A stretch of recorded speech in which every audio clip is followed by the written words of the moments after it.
रे जागेश्वर निकल, बड़ी खुशी के खबर है। बाप रे बाप, बहुत दिन से हमरा इंतजार छलो ई बात के।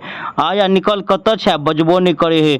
बाप रे बा, चक्कर में हमरा चाय नहीं पीने हुई छल, पाई नहीं रहे छल पूरा, तो कहियो चाय पिए छली चौक पर, कहियो नहीं पी छलिए। ई बेचना कहियो उधार नहीं दै छल। हो की भेले, कथी कहते अनघोल केने छे, कथी कहते खुशी मना रहल। रे निकल न बाहर, बाते तेहने है।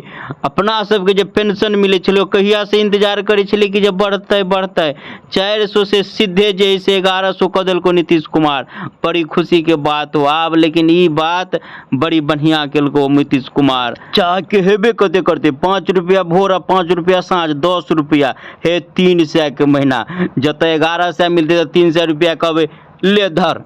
आ तू देखबे करी छलिए 400 में तनरे उनरे खर्चा भ चले, और आ बेचना के पाई नहीं दे छली टाइम पर, तो उधारी थोड़ा चाय नहीं दे चल। आब जेबे आ सीधे मुँह पर मारबे 300 रुपया महीना के ले, आ दुनू साँझ कभी ला चाह पिया।